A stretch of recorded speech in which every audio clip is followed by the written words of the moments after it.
Welcome back to The Outsider Edge, everyone. We are on our 12th exploration of Dr. Ravier's general theory of coaching. 12th. Wow, yeah, as we get to the end of the series, drawing on all the sources you've brought in, it really feels like we're able to piece together his thinking about what makes professional coaching. It's pretty cool. We've definitely gone beyond the usual tips and tricks you see out there. We've really gotten into the nitty-gritty of his scientific approach. It is distinct, that's for sure. It is. And, we talked in previous episodes on The Outsider Edge about what Dr. Ravier calls anti-Actio, which is that before stage. Right, setting the scene, the context. Exactly. And then post-Actio, the after stage. All about the content and the methods. Yeah. But today, we're going where the rubber meets the road. We're going in Actio. In Actio. The inaction where he lays out what he sees as those key elements for putting the theory into practice. And he's really clear that to get what's unique about his definition of coaching, you have to understand all three of these parts. Yep. So let's dive into this in Actio a bit. Mm-hmm. What's at the heart of how Dr. Ravier thinks about this theoretical application? What does that even mean? Yeah, well, he's very structured about it. He talks about a systematic process. And I think of it as taking experiences, so like what happens in the real world, and turning them into, hard and fast facts. And then those facts become the building blocks for theories. Okay. And then finally, from those theories, you get what he calls techniques, which within this broader framework, that makes up what he's calling in Actio.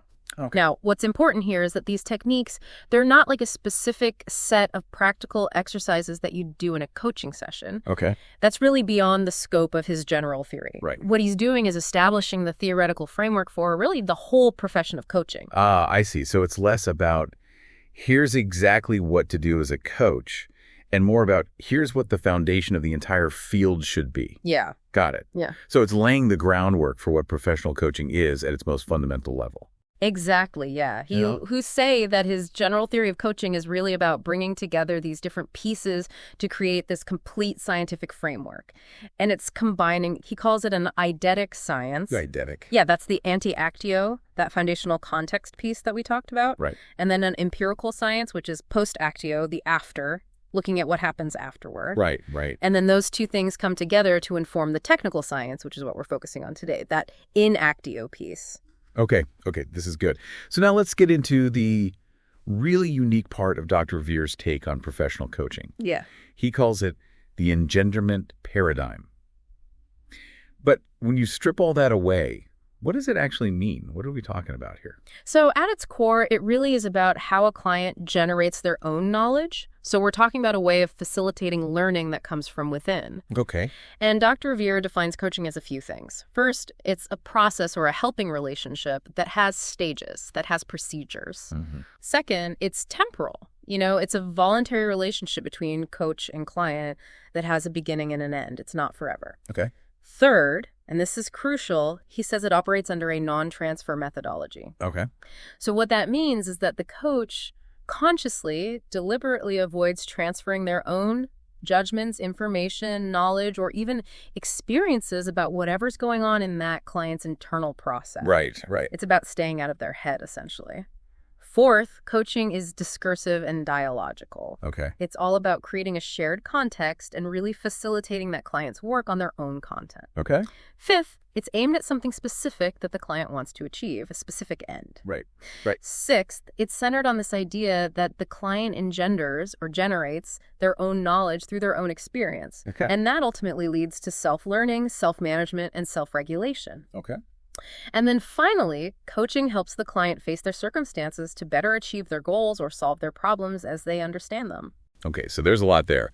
But if we boil it down, Ravier's saying that coaching is about the client discovering things on their own. It's within this set structure, a temporary relationship.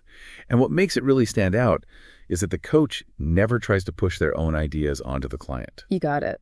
And it's fascinating because Dr. Ravier really hammers this point home.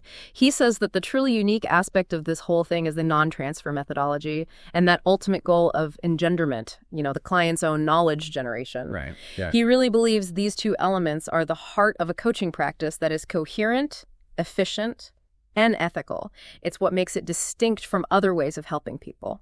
And he even suggests that using this idea could help clear up the identity crisis in coaching. He does. Or, It yeah. really does. There's so much debate about what coaching is, what it isn't. Yes. And he argues that a lot of the confusion could be cleared up if we just add the words without transfer or non-transfer methodology to existing definitions. So you're not just saying a reflective process. You're saying a reflective process using a non-transfer methodology or a result-oriented approach without transfer. And he thinks that this clarifies in a really practical way what the coach actually does, ensuring that it achieves this self-generated learning, this engenderment, while also being ethical and not imposing the coach's views. Okay, so it's like a safeguard. Exactly. Yeah. So this whole theory is built on some really fundamental ideas, right? Oh, absolutely. Yeah, and if we kind of zoom out a little bit, it's based on a few key things. One, it uses a particular scientific approach that really prioritizes the individual's own unique perspective and their subjective experience. All right. Two, it draws on what we talked about, that anti-Actio foundation, considering those fundamental axioms like consciousness and human action. Right. And then three, the post-Actio foundation, Right. which acknowledges and respects the nature of the client's own knowledge, that personal knowledge component. Right. And crucially, uses the non-transfer methodology to bring that to the surface. Gotcha. Now, this is where it gets really interesting. He talks about a pyramid of scientific coherence. Oh, yeah. What is that all about? So it's kind of like a visual metaphor. Imagine a pyramid, and at the base of the pyramid, you have this epistemological distinction, which is a fancy way of saying, how do we know what we know? So it's a foundation of knowledge itself. Right.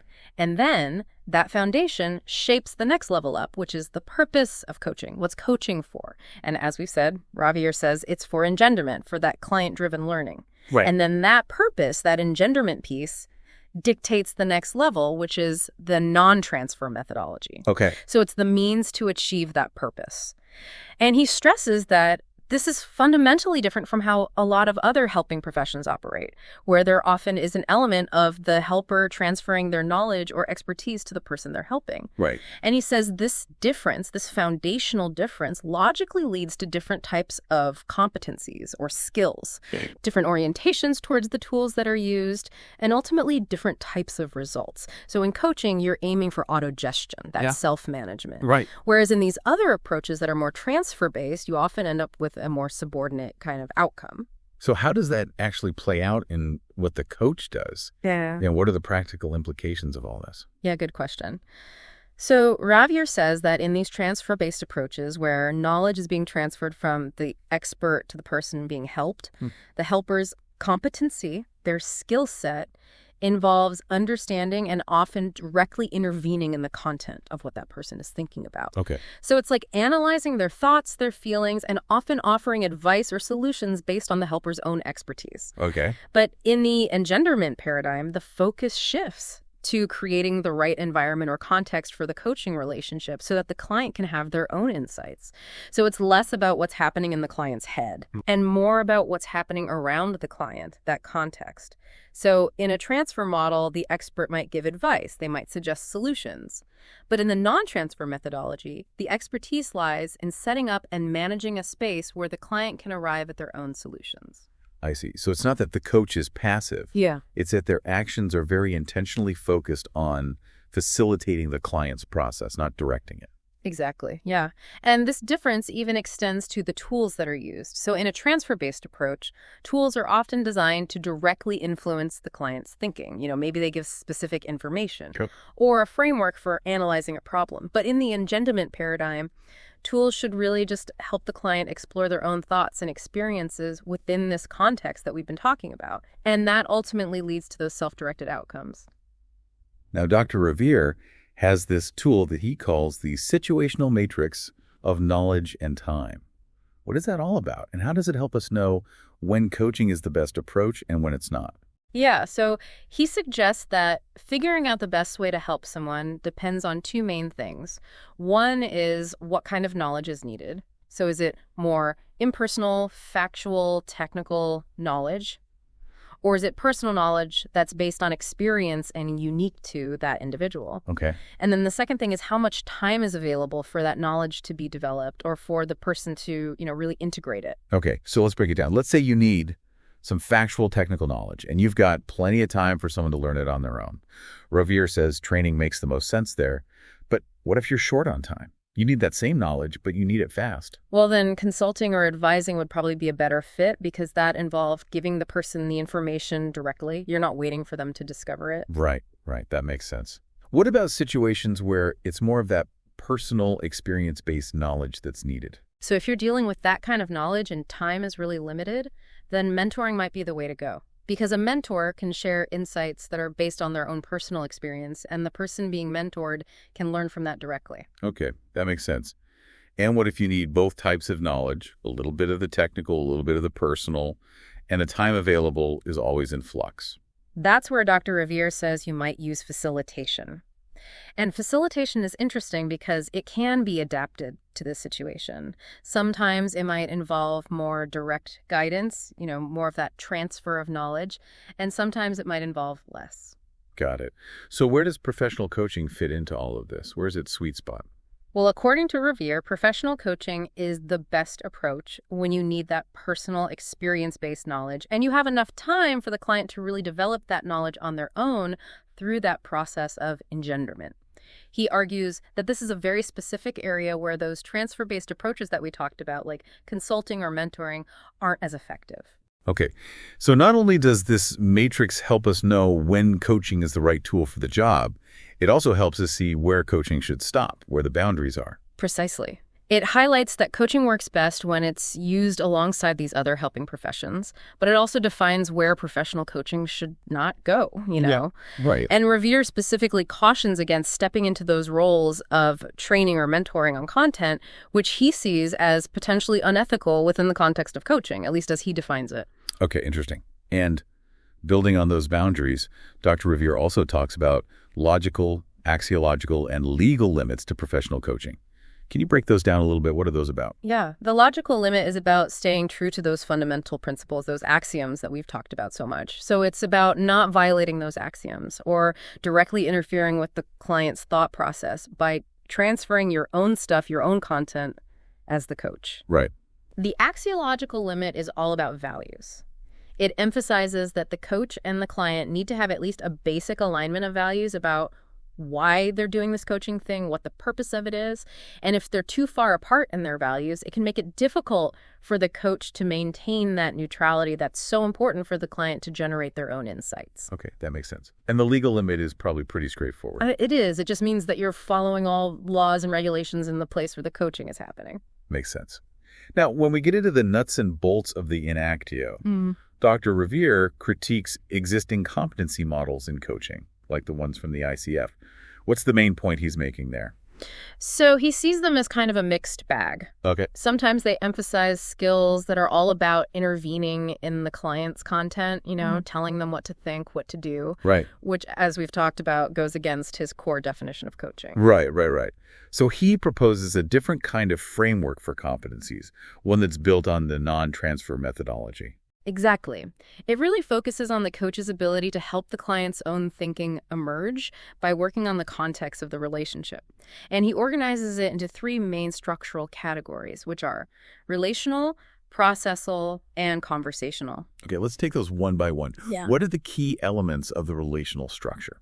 So this is really the foundation, and it emphasizes things like ethics, trust, respect, and it's also about the client's state of being. Are they conscious? Are they free to choose? Do they trust the process? Are they responsible? Are they committed? Right. And are they able to value their own internal coherence, making sure their thoughts and actions are aligned? Right. Dr. Ravier argues that the coach has to ensure the relationship operates on these principles. And a really key element is that the client understands and accepts the non-transfer methodology. Right. So they're both on the same page about how this whole thing is going to work. Yeah, that buy-in is really important. And he sees this alignment as essential for a coaching relationship that's coherent, effective, and ethical. Okay. Let's move on to the conversational structure. What's that about? So here, Dr. Ravier takes inspiration from models like Juro W, which a lot of coaches use. Right. But he reinterprets it a little bit. Okay. He sees it as a more flexible framework that's grounded in those fundamental axioms of consciousness, existence, human action that we've been talking about. Right, right. He sees the categories in Drew O.W. like goal, reality, options, will, way forward, wrap up as sort of natural categories for how a client's thinking unfolds anyway. Okay. And he even adds a follow-up element to it. And he calls this whole thing FROWG, which is really just Drow with an F and a G at the beginning and end. Clever. Right. And the idea is that this structure provides a non-directive and non-linear way for the coaching conversation to move forward, guided by the client's own input. Got it. So it's like a container, but it's flexible. Yeah. And it's always centered on the client's process. Exactly. And then finally, we have the processual structure. Okay, last one. Tell me about it. This one's about the overall flow of the coaching engagement over time. So it's about the coach accompanying the client through a period of time that involves reflection, action, and evaluation of the results. Right. And there are distinct stages. There's preparation, there's development, and there's conclusion. Okay.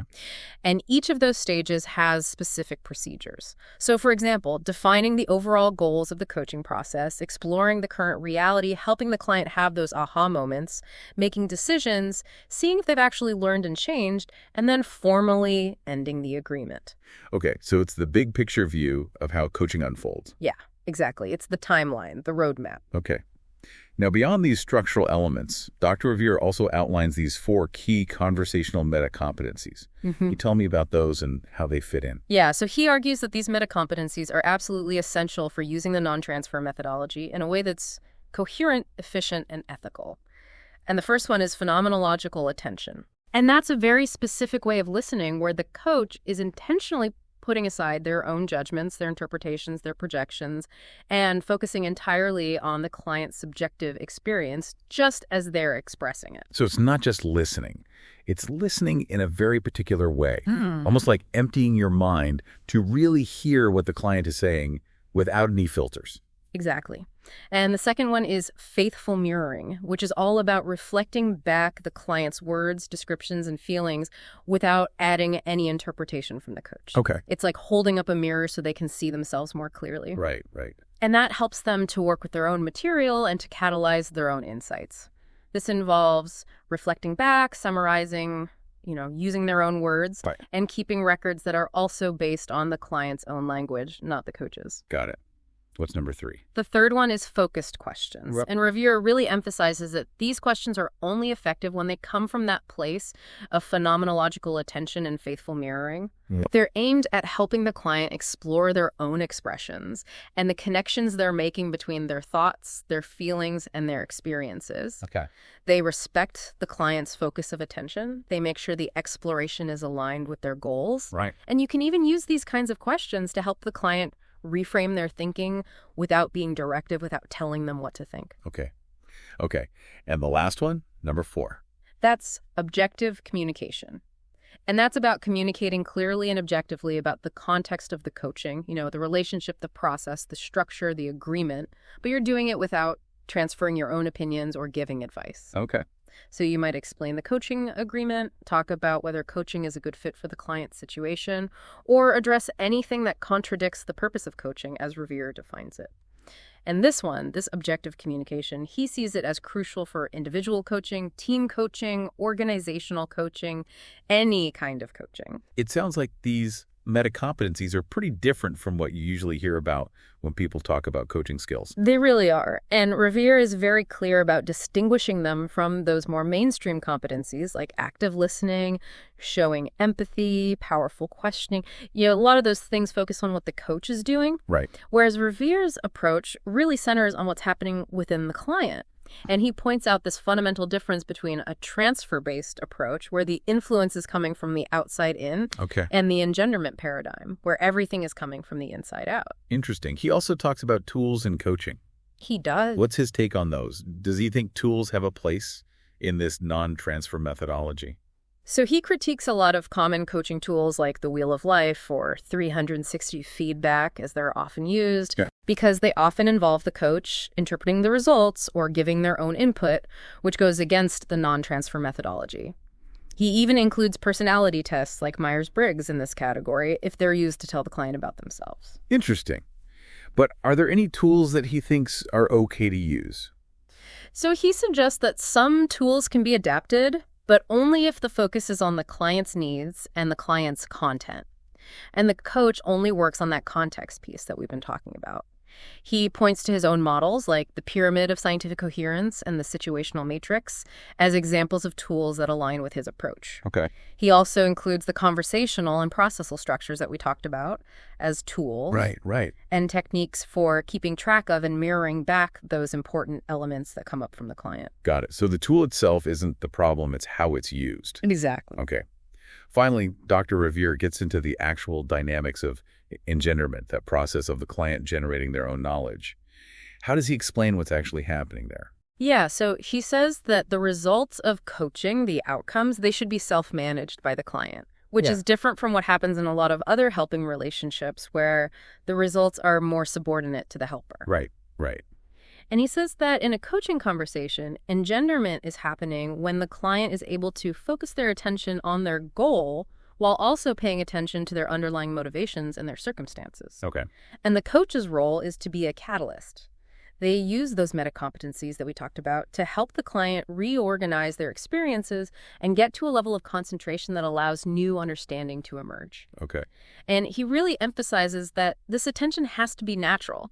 It has to be linked to what's really motivating the client. Right. It can't be forced. Exactly. Well, as we wrap up this deep dive into Dr. Ravier's in Actio, it's really clear how he's developed a unique approach to professional coaching, one that's built on a strong scientific foundation across anti-Actio, post-Actio, and now in Actio.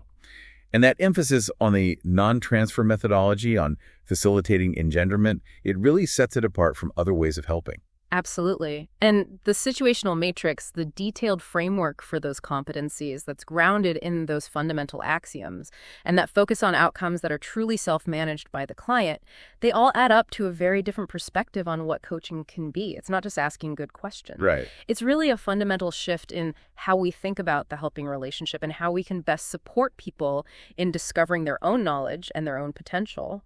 I think this exploration of Dr. Ravier's work gives everyone listening a really powerful new way to think about the intricacies of professional coaching. And I'm curious, for you, listener, thinking about your own experience with learning and development, what are some of the pieces of this outsider edge that really stand out to you? How could this idea of a non-transfer methodology apply to your own life or your own work? It's a great question. And remember, this is just the start of the journey. We encourage you to keep digging into Dr. Ravier's work. And join us next time for our final episode, where we'll bring together all the key insights from the general theory of coaching. This is going to be good. See you all then.